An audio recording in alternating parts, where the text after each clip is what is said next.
I'm Mike from Rock and Load, and I've got the pleasure today of talking to Greg and Steevi from the fantastic Cats in Space. And now I've learned I've got to turn and walk away and say goodbye to Mr. Hart. I don't need you anymore.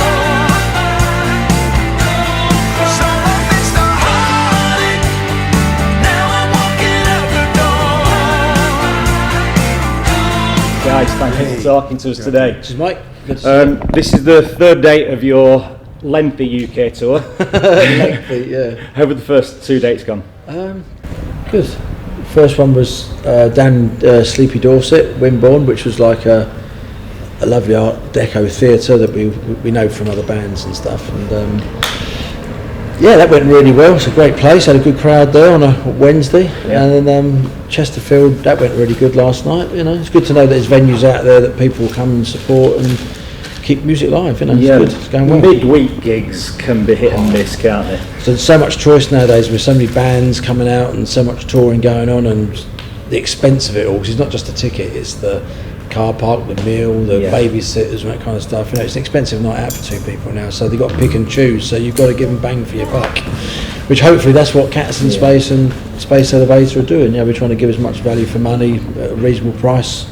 You know, It's a great bill, isn't it? You've got Space Elevator on the whole tour as well. yeah, they're Fantastic band. They're fantastic, great band. Yeah. Really, they're doing really well. Amazing singer, amazing players. She is, yeah, unbelievable. And we go on and make our racket as well. So it's Right. good. Going back to the beginning for people like that don't know, Cats in Space, how did it evolve? Right from the start. I warned you about that, didn't I? Abridged version. Quite sad. Folks, I told them there'd be a lengthy answer to this one, but we'll There's a bit of sadness involved, isn't there? But Yeah. from all sad things come positive things. So that's the what very we did, didn't beginning, we? wasn't it? Yeah. Yeah. We'd started demoing. I mean, basically, I'll try and keep this concise, but I was writing with my writing partner Mick Wilson, who's the singer out of 10cc, and we just wrote one song, and then we got on really well, and a few little things happened, and we wrote another song and played to a few people, and they just basically thought, God, this is amazing to do this, blah blah blah. Didn't have a lineup at all. It was just going to be me and Steevi and Mick, and we decided we needed a singer to sing it, and we met Paul Manzi, etc. Didn't have a band name. We went off and sort of got the album. I wrote the songs with Mick, and then one of my cats died. Anyone that knows me knows I'm a big cat fan, as is Steevi. Yeah. And one of my cats died, and you know, he died literally a matter of weeks after we started demoing. So, you know, a bit of a sad time. And then the same thing happened to one of Stevie's cats. And we just said, what did we say one day about? Well, we weren't sobbing on the phone, but we were kind of. We were upset, obviously. We were like, oh man, you know. And then all of a sudden, I said, oh look, dude, you know, look at us two silly old whatevers. I bet you now our cats are looking down at us, laughing and going, look at those two silly. Yeah. And you said, yeah, the cats are in space. Cats in Space, yeah. And we started laughing, and it just evolved from there. And it's just, as I say, it's, you know. And we wanted a positive. Marmite name as well. I mean, it was almost like one of those things where, as you're doing the album, you haven't got a band name, but Cats in Space was always this like cartoon type thing. And then we decided, Steevi designed the cat helmet, and with your help, with my help. yeah. So you both designed the logo as well? Yeah. We sort of did everything from the bootstraps up, and literally ran with it, you know, financially and all the whole packaging of the whole deal. And it grew. It did grow its own set of legs. And I know it sounds corny. And a tail. The tail popped out, ears popped out, and then we was thinking we've got to have a name that's not pompous, even though the music's pompous. And I said, with so many millions of bands out there, we need something that might pop out, rather than like Excalibur or Midnight Tokyo or something like that. You know, we thought, what about Cats in Space? We could talk about Cats in Space. It's mental. No one's going to like that. And it just stuck. We said, sod it, let's call it Cats in Space. And everyone's got it. Name. Well, you love it or hate it, but you won't forget it. Yeah. For me, that's a good sign of marketing, you know. Yeah. And what's in a name anyway? Because, as far as I'm concerned, anybody wants to have like, oh, your name's rubbish. I said, what did you think when you heard Killer Queen by Queen? That band's called Queen? What are they a bunch of Queen? You know, that kind of stuff. I remember as a kid thinking, you can't, blimey, that's mental. And all of a sudden, Bo Rap comes out, and Queen, the name just becomes nothing. Yeah, absolutely. It's all about Freddie Mercury and the band and the song. So the name, Def Leppard, not even spelt right. But hey, 100 billion zillion albums later, I'm sure they're bothered, And so what's in the name? So that was the hub of it all. Then the album came from that. We got all the boys in. Jeff Brown, we knew, and we got him in. Dean, we've known for years, got him in. Andy Stewart, keyboard player. He's been with me for 30 odd years, and unfortunately he's not allowed to do anything else. So I insisted that he played on it because he's brilliant. And obviously Paul Manzi came in, and the six of us made a good racket. Was it a case of you just phoned them up and they said yes, I'm in straight away, or did you have to persuade any of them? The apprehension was, what's he doing now? What is it all about? Paul was sceptical because obviously he does a lot of things. He did a lot of things. Jeff is always busy, but Jeff, bless him, he totally understands. He understood straight away where we come from because our age demographic is the same. So we all come from that area. And I said, we just want to try and do this thing that's back to when we were kids growing up, the kind of songs that we loved. And they're going, right, okay, it sounds a great idea, but you're doing songs like ELO and Queen, and I said, I think so. I think they sound a bit like it, but they hadn't heard nothing. So we sent them over some songs, and then the phone just in. Mate, we've got to run this. And then because Mick Wilson and me was sitting there bemused, going, "Oh blimey, what's going on now?" And he said, "Tell you what, mate, you got something here." And then our producer Ian Capel came on board, played him the demos. He went, "I've got to do this album." Oh my God, he said, "This is brilliant. Sounds like the Raspberries, one of them songs, Overnight Sensation." I said, "Thank you, you got that one." And he just said, "This could do something, And everyone that heard it all said to us before we'd even finished the record. And we kept going, maybe, just maybe, this is worth running with. And we did. Mike as well. We sent this off to Mike Moran. Yeah, Mike Moran. Oh yes, this is. Let's put orchestra on this track and make it brilliant. I ring Mike Moran up, and I thought he'll probably tell me no, I'm too busy, sod off. But he went, oh yeah, send me the tracks up. And when I said, how do you want it to sound in, Greg? I said, Elton John, John Miles, Supertramp, and he went, blimey, okay. Of course, Mike Moran's a genius, so that wasn't going to be a problem for him. He knows Elton John, all that kind of stuff. Well, a lot of the viewers know what Mike Moran's actually done. Well, Mike Moran was absolutely behind Barcelona, the song contest in with Lindsay DePaul, and that's the first time George Harrison, Eric Clapton, Leo Sayer, Cliff Richard, Blue Mink, Freddie. He's the only man. This is his bit of trivia that he didn't even realise. Bless him. Sorry, Mike. He's the only person other than Tim Staffel on the first Queen album to get a co-write as an outsider on a Queen record. Really? Because he co-wrote All God's People off of Innuendo. The Barry one doesn't count because that was a single, but in my book. But yeah, he's the only person that's got a co-write on a Queen album. Wow. So yeah, and he came in and scored this orchestra out, and it's amazing. And at that point we thought, there's too many people here saying this could do something. And then Dean knows Danny Bowes very well, so he played it to Danny, and Danny said, "It's amazing, Dean." He said, great. How can I help you? He said, "We want management." "Oh right, can you come in Monday?" So we went in, saw Danny, and we've sort of slowly formulated the plan from about a year ago to where we are now, and it's all getting quite exciting. Danny, he's involved with us, and it's all good.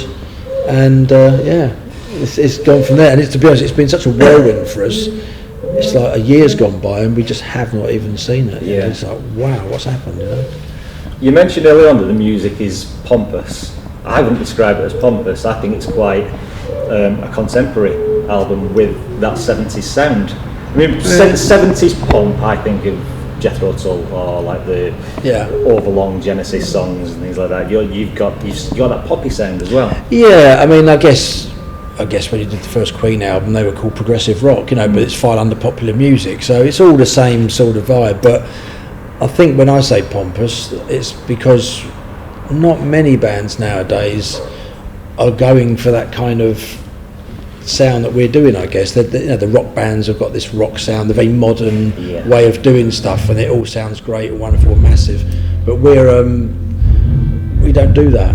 you know, it's anything but that. We're looking at all the old sounds when it would be layers upon layers of vocals all bounced down onto tape, and then keyboards and guitars, and we go, that's what we're doing. So it's pompous in the way that we're not frightened of just making it very, very grand and overblown. But grand is a good word. that excites me. As a writer, that excites me. I feel Genesis, though, there's a Genesis vibe in 5 Minute Celebrity, middle 8. Yeah, It really does. There are elements of lots of things, like John really- Miles sticks out. But they're not. It's not lifted up. It's just its influences. The influences are there. There is It just takes nothing you on there. your album that I can think that sounds like another song. No. You can see the influences in there, but Yeah. they don't sound like any other song. No, we've mixed the palettes. We've mixed our palettes cleverly to Blurred the lines a bit, yeah. yeah, exactly. But as I was saying that, when we listened to some of the songs back, I was really nervous in the studio with Ian Capel, thinking, blimey, that, you know, when you stack up harmonies and glide them up in a certain way, it will go a bit like Queen, whether you're Queen or not. There's a way of doing stuff, and if you put certain seventh chords in certain songs, is what Freddie did. And me being a big fan of Queen, I'm excited by those chords, so I'm going to put them into a song. So I'm going, oh no, that's exactly what Queen would do. Yet no one said, oh God, you just ripped off that. Yeah. And then, if anything, they're saying we've ripped off, or we've copied certain songs that aren't the ones I thought we'd get accused of. Like, only in Vegas I'm gone, they're going to do us here, this is Evil Woman. Not one person's mentioned Evil Woman till now. You know, it's all a bit more Doobie Brothers and Eagles, and so it's amazing that all these people are finding their own sounds and their own impersonations of the album, which is brilliant, because it means there's obviously a lot of depth to it, and we're sort of jogging people's memories of the bands from those days gone by, but vastly larger than we thought, you know, which is, like I said, we're bemused because there is so much going on with it, you know. And But we've just not expected know. this outcome. Yeah. You know, There was no aspirations at all. No. It was. Would you say a vanity project? Exactly. Really. Well, yeah. Go with the flow. Vanity It's just, project, it's just grown. As I said, it's grown legs, ears, tail, whatever. It's just. We just didn't expect this we at are all. still bemused a year later. We're very sort of humbled too by the whole thing. And don't forget, when you're in a studio environment, like we've been locked away and we're doing this, and Steve was at home doing a lot of the design work, and we knew we had this whole package thing that we could see the vision, and Steve's brilliant at that, and you know, I do the sort of the music and stuff, but we knew, without even having to say too much about it, we could see this big thing for it by that time. But when you get locked into it, you don't actually come out of it and think, but what if people don't like it? You know, there's no world outside of your bubble for a very long time. Yeah. And then you're in the studio and all this and that, the other, and we've been so submerged in it, we haven't even thought about what if this is a just dreadful cacophony, you know? And it's just a bonus then that we poked our everybody head up loves it. above the radar when we did the Putney gig, our little warm-up gig, and from my personal point of view, I was absolutely petrified, because we've all done thousands and millions of gigs in other bands, and we know that we're competent players and we make a good racket together, but doing that live, we could shatter a lot of people's perceptions of maybe how they want to hear it and see it. So we said, well, let's just do one gig and let's just see whether we can crack this live. And that was that January? That was this in year? January, yeah. But from the first rehearsal, we sat there and go, too many gods. Should we try and play it then live? And we thought, okay, and we just counted in, and everybody just started playing, and we just looked, bloody hell, this is good. And then we went, what about all in vocals? And Jeff's a very strong singer, Paul, incredible singer. I can pop the top falsettos on and stuff, and it made a really good racket, and we all did our homework, and that gig at Putney. I know. Steve, did you join in with the harmonies as well? Do you know, I started doing them, but because Andy also uses a vocoder, as in would you say it was an It's like a vocoder's what would you explain a vocoder to it's like Mr. Blue Sky sound. It's where you mouth through this microphone that goes into a keyboard, and it turns it into a synthesizer, and you play chords, and you're going do do do. But So he knows his range where he can go, and we layer out the other three vocals around that. So we actually get 4 vocals, but with the vocoder still stacks Beds up it a few out a more. bit, But it's still it's real. It's still actually real, oh, yeah. Nothing's fired off like that. It just and it works. Yeah, it works really, really well. And it just we went down so well at this gig. Danny was there, and loads of like big musical peers were there. There was a few faces in the crowd now. We thought, are they coming out here? You know, but they all came to see us, and they just said they were like that, going, I hope they can do this live with the vocals, because they're waiting, they're going, okay, yeah, they've kicked in, blimey, that's powerful, that's really good, okay, here come the big choruses, and they all went, you know, like, wow, they did it, and it went down really well. And so from that moment on, we thought, okay, we need to think about the next phase now, and we had a few meetings and chatted about it all and stuff, and next thing you know, we got offered to do the O2 in London at the Stone Free Festival. Yeah. Fourth gig, our Yeah, fourth I was gig. going to mention you've done a couple of festivals this year. Rambling Man, we got asked to head, Huge. yeah. So most bands 25, 30 gigs before they attempt something like that, because But you could just destroy your reputation in seconds, couldn't you? We're sort of quite gung-ho like that. We're like these old 50-year-old pirates that are going You've out. nothing to and- lose now, have you? No, Maybe that's what the thing you're is. a bit older. It's the honesty. Maybe we're saying, look, we've been honest. If we're not as good as the album, come on, mate. You know, we're just having a bit of a hoot. You know, it's only live music at the end of the day. But I think our honesty is even working. Queen though, when you hear Queen's albums, obviously, how do you reproduce that? But they still reproduce it. But they take different, certain bits away, and it still leaves a beautiful structure. I personally love that. I love when you sounds see a band. different. You got go and listen to the Queen albums for musical perfection.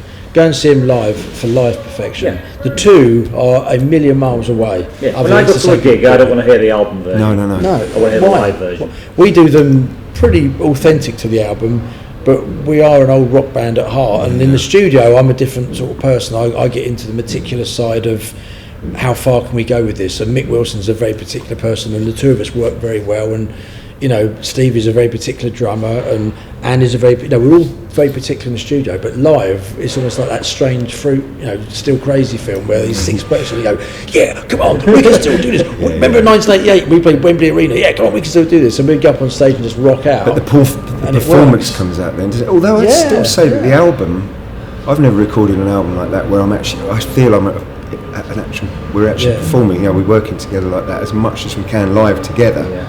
And we bang it out, and it's like, wow, was that a take? Was that a take? And it was a take. They go, no, you've got it, and we're like, We worked well, on I'm it glad out, because that felt good. Yeah. So that's on, you know, that's gone down on tape. Yeah. Two inch tape. 2 inch tape. Well, the album was about a year in the making. Not in the making as in we were in the studio for a year, but me and Mick were writing it, doing the demos. The way we work with the band is in a particular way, which is our little thing, how we work. We don't work as normal bands may work, where they routine the songs and then they go into the studio and lay it down. We actually sit there and actually songwrite. So we do demos, and those demos we then make into very good structures for the band to come in and replace all the writing parts with their own performances, and then so it goes through various stages of like a sandwich, if you like, and then at the end of it all comes out and it works really well. So that whole process took a year, but again it wasn't going to be an album. This thing just went along its own path and turned into an album. So it's hard to put a time frame on it, but it is quite a lengthy process, the mixing and the crafting of the songs. But you know, dare I say it, these are really, really good players. Looking back on the album, do you think you could have done anything better? When you listen to the album now, do you think I could have changed that, or is it perfect to you? No, because we caught a time. Those songs were of what they became. It turned into Cats in Space Phase 1, and it made a capsule of time, albeit from the 70s, if you like. But we captured like a period, and I don't think taking a song out, looking back or nothing would have made it any better or worse. It just became what it was. And I was already thinking if the first album was going to be a success of sorts, I already had album 2 already formulated anyway, because one of the songs, Greatest Story Never Told, is a 2-pronged song.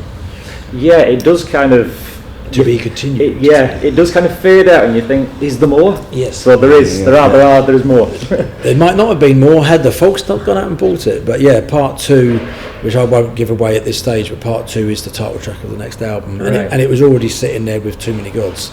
But I thought it'd be nice if that does see the light of day, because if it doesn't, it'd be a shame. And by nice fortune and goodwill and everybody thinking that it's good, it's enabled us to do the second album. And now, well, without saying too much, we're demoing it and we're recording it right now. In fact, we broke off the recording to come and do the tour, Right. and then we go straight back in the studio to continue. So are all the songs written? Yeah. for album number two. Yes. Were there songs that were left over from the songs from album number Oh, he's one? asking a few cheeky ones here, the boy. Were there songs left over that you thought, right, we'll leave that for album number two? Would you say there were some Yeah. things that were too big to fit on them? This is the funny thing. We did 2 extra tracks.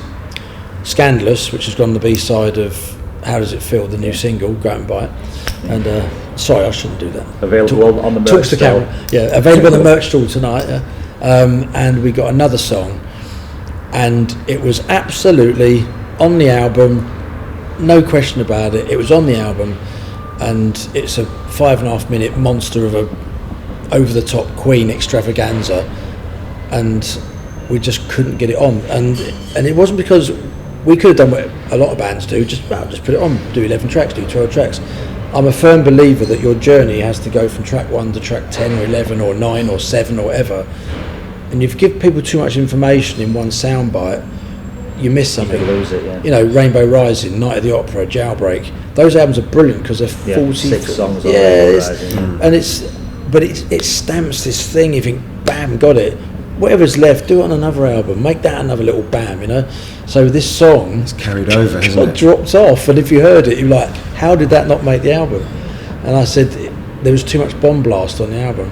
And when I said that very line to our management team, they said, I said, we've got a song that no one's heard yet. I said, oh, brilliant, what's it like? I said, it was too bombastic for the first album. They went, too bombastic for the first. How is that possible? I said, because it was too much for Greatest Story Never Told, Unfinished Symphony, and then to whack that on, it would have been too much. And I said, we got to hear that. So it's lining up on album 2 Right, nicely. cool. But that's the only one left over. We've got to do a remix on it, obviously, but we can't not do it. Are you playing it live? No, not No, yet. you No. don't dare play it live. See that bridge over there? It's too far.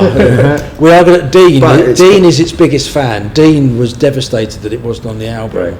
We can play it. We can play We it. can play it. Yeah, it's totally playable, but it's bombastic, and it's like dare I say, something that you would have heard on the Black Side of Queen too. Right.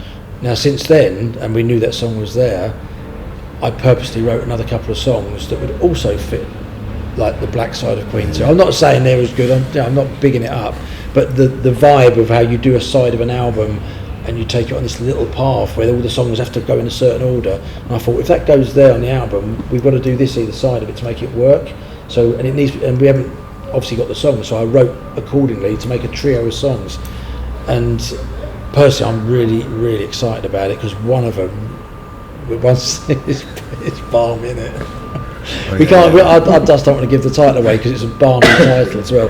But I'm hoping people are going to go, oh my God, what are they doing now? And it will excite people because they always just say, what are you going to do next? You know, and We don't how do you top Too Many Gods? We don't have any rules, basically. No. Yeah. We're not pigeonholed into a genre that We sort of have don't to. care, do we? It mustn't be that because someone might say, "Oh, that's a bit." Once there was a time with partners in crime. We took a trip together, but that was so long ago. It feels like a dream. Now everything's changed, nothing's the same. All the palace is gone forever. What was so rock and roll is now a different scene. Swinging up the wrecking balls like time ticking away. 'Cause I'm the last man standing, and right here is where I'll stay. Where we'll end up, I don't know. If I'm the last man standing all alone. Thing, isn't it? And you know, we're all big rock fans, but when you get into that lovely sort of, I don't know, I'm not going to use the word, not use Thin Lizzy because they stepped out of the mould with Dance in the Moonlight and then Emerald, and Yeah. but a lot of rock bands do get caught in that thing. You've got to give the fans what they want, and if you go out of that sort of box, they start going, oh, I don't know anymore. Yeah, yeah. Whereas Queen and Supertramp and ELO, they just did songs. So we're just doing songs that fit like the Yeah. Cats in Space remit. They fit And life. They fit life, yeah. And So we're not frightened of doing something that's a little bit balmy, because I think people now accept us as being a band that might do something a bit balmy, and that excites me as a writer, because I can't sit there and write 10 AOR songs that fit 3 minutes 50 and do this and do that and just, you know. Have you found the transition easy going from 30 years writing AOR songs to writing 70s based songs? Because it's what I've always wanted to do. All the time I was writing AOR in the 80s, I was still very much listening to the Carpenters, and you know, I'm a real 70s head. I love pop music. You know, although I'm a rock fan, and Thin Lizzy are like in my blood, and Kiss and Queen. So is pop music, and I like to bring in anything from Gladys Knight, the Carpenters. You name it. I could name some absolutely bizarre. I think most rockers feel the same way. Of our age, ABBA. Most rockers. We've got a lot of ABBA influence on some of the tracks, and they go, "How do you do that?" I said, "Listen to ABBA's albums. There's a lot of AOR stuff on that early ABBA stuff. You know, SOS, all that period." Mate, Intermezzo, the instrumental off of the ABBA album, that is a progressive rock piece. You know, and it is stunning. And so you can cite ABBA and Dancing Queen. If you get it, Nirvana started. They said that ABBA were an influence. You know, the Sex Pistols, they nicked Pretty Vacant. They said they stole from Mamma Mia. Right, Apparently, so the legend goes. So we're not frightened to bring that palette in, because it opens up melodies that you can't keep in the rock format. But by the time you rock them up a bit, it just throws different chords in, and you know, and we're big on all that, and that's what excites me, because I've always wanted to do that, but maybe too scared to do it, or maybe there wasn't a market for it. Maybe I was at an age where I felt peer pressure, and you had to be AOR and had to be like Bon Jovi or Journey or Survivor, which I absolutely love, don't get me wrong. I just didn't really want to write like that remit anymore. I still, you know, I'd love to write another song like Survivor, but it wouldn't float my boat like writing a song like some of the stuff we're doing with Cats, you know. The AOR genre is very healthy at the moment, isn't it? It's healthy, but it's also such a massive marketplace that not many bands can poke their head above the turret, because there's so much of it, and great that it is. I think most of it is project stuff, and there's not bands as such that can go out and tour, because it's so hard to go out and tour. Bands struggle with that nowadays because there's no money, and it's hard. And I thought, if we want to be seen, I don't want us to be labelled AOR. It's no snobbery or offence to AOR. I'm an AOR. If I'm known for anything, I'm known for it. But there's so much more to AOR. There's so much more to the old 70s AOR, Styx and that kind of stuff. Where the originators, they had so much more in their box than AOR is nowadays. I find it's all gone like that. And there's some great bands out there, but it's just not what floats my boat, really. You know, not as a writer anyway. I've sort of done that, and I want to move on. Going back to your album, Too Many Gods, where did the name come from? It's an unusual title for an album. Well, the song. We wrote a song called Too Many Gods. Rather, actually, I wrote Too Many Gods on my own, fun enough. But with Facebook and everything that goes on, and we are going to elaborate on the Facebook connotation on the next album as well, because I'm fascinated by it. I'm fascinated how the human psyche has shifted over the last few years. But above and beyond all of that, it's this religious thing that people get involved in, and I'm not religious. I'm anti-religion, because as far as I'm concerned, it's the root of all wars. And if God is up there controlling things and doing good stuff, explain. Because everyone that, to me, in my mind, all the wars are started by people that are fanatically worshipping gods to the point where they're blowing themselves up because the gods told them to. Doesn't sound too bloody smart to me. What kind of God tells you to kill yourself? And there's so many of them. You should follow our religion, that religion, this. Just get out. Can't stand it.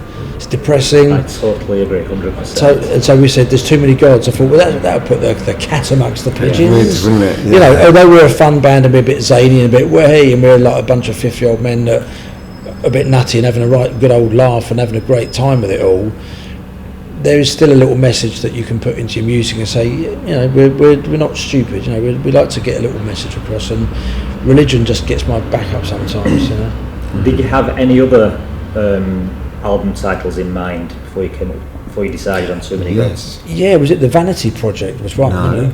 Unfinished Symphony. With the theatre. With the theatre, yeah. That was going to be the old, sort of dilapidated Did you theatre. think that was too much like Thunder's first album, though? Yes. And you decided against it? Yes, we did, and it was.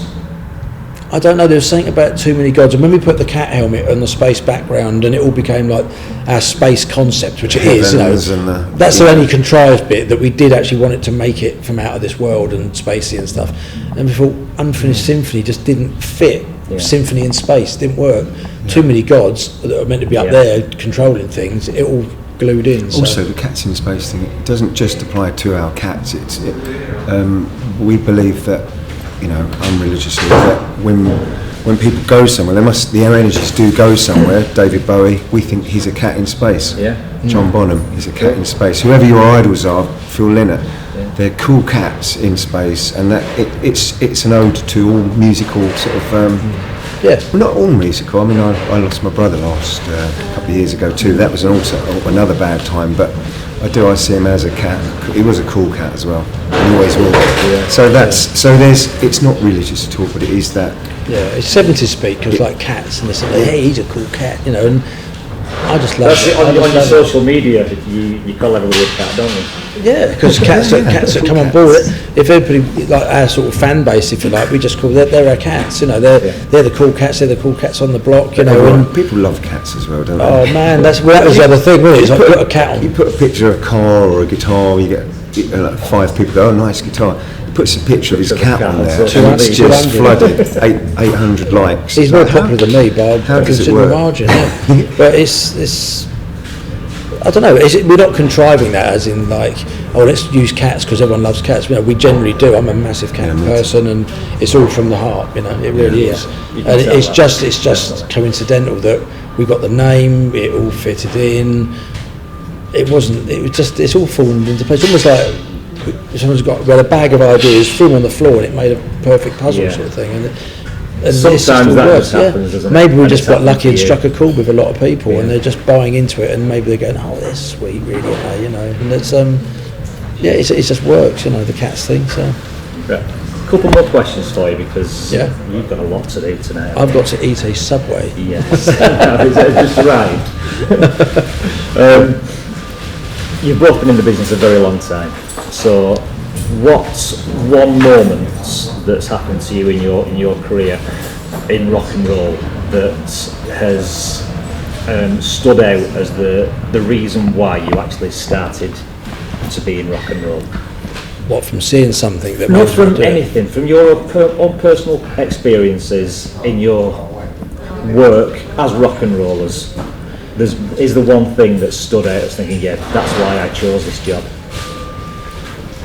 I mean, I've done quite a few albums over the years, and I've worked with some really big songwriters, holding my own with guys that have had #1 records in America, and sitting around a table writing a song with them, and them going away and saying, "Hey, that kid's really good." That was a big positive thing for me to give me confidence.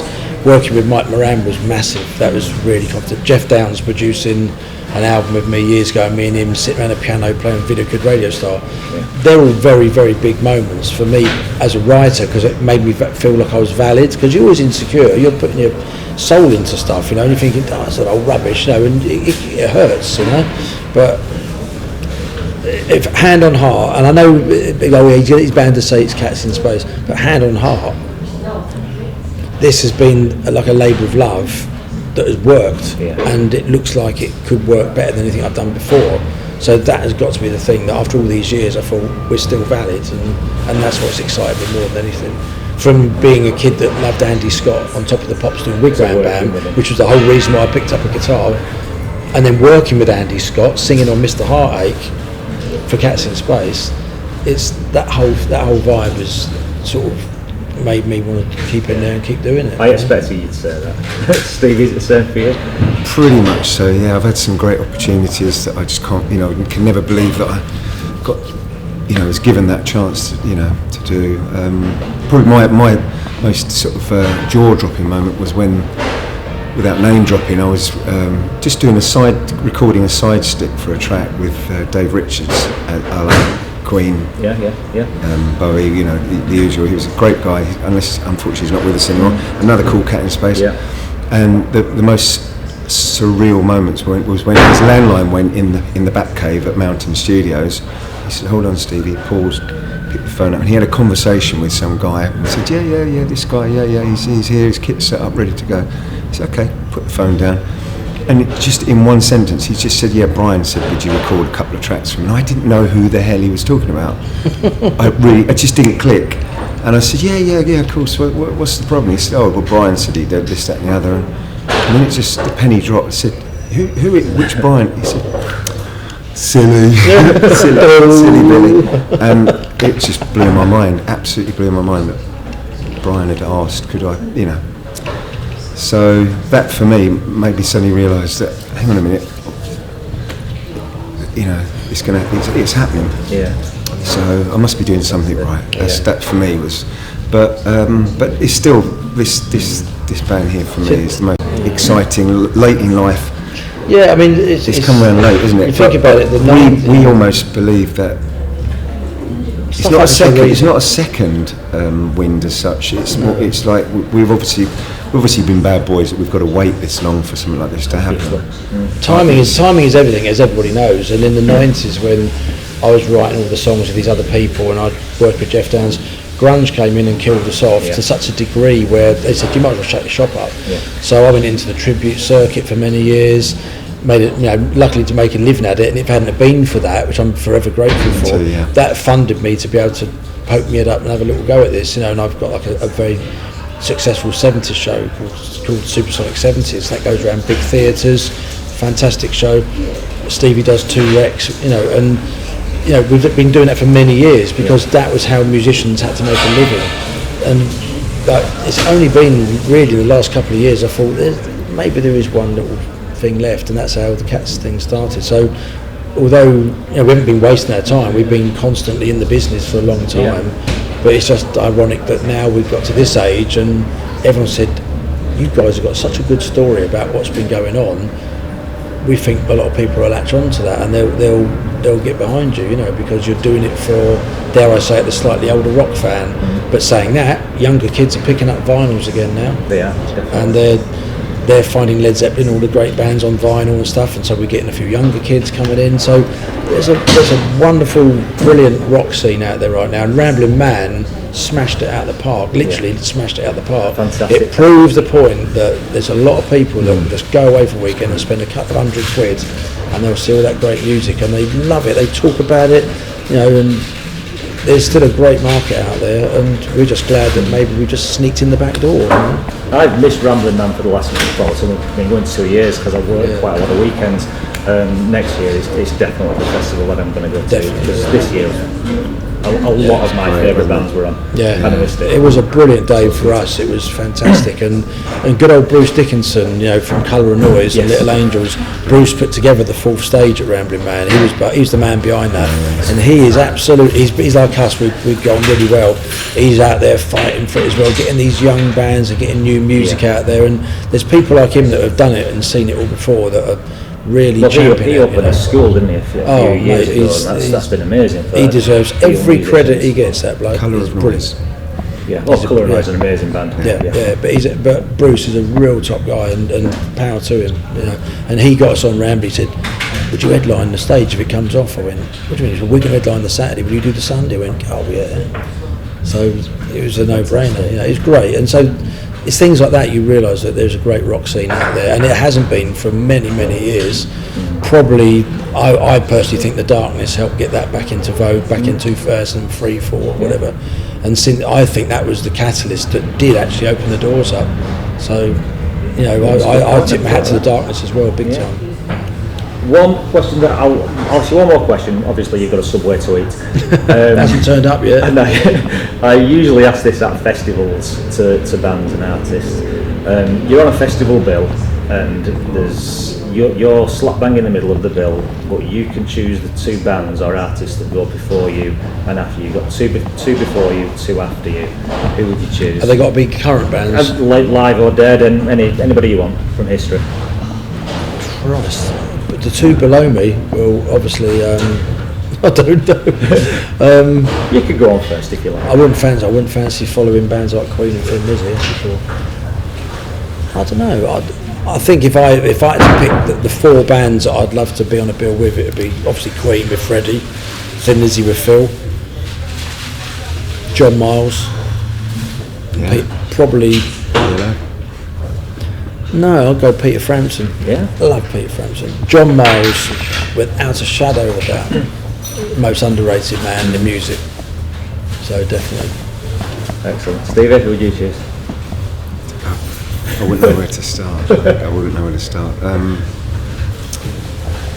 There's only one other person that I do like T-Rex. I do like T-Rex. Always have done, and obviously, that'd be awesome to sort of. I don't know. I really have. You and T-Rex. Yeah, me just too. leather. Me too. No, Yeah. Cats in Space and T-Rex. Well, the original sort of 72 lineup. That'd be amazing. Yeah. Nicky, Mark, Yeah. Bill, and Steve. Just be incredible to see them up there. I'd gladly open for them. That'd be great. We'll leave it at that. Great answers. Guy, I could talk to you two all night, but obviously you've got. Yes, I know we'd bore your readers senseless, wouldn't we? Very informative. Nice to It's been a take- pleasure, guys. Thank you very much for talking to me. Good luck tonight. Do stay Good luck and with watch rest the of show, tour. won't you? I think I shall. Yes. Fantastic. And have a cheeky beer afterwards. Thank you very much. See you guys.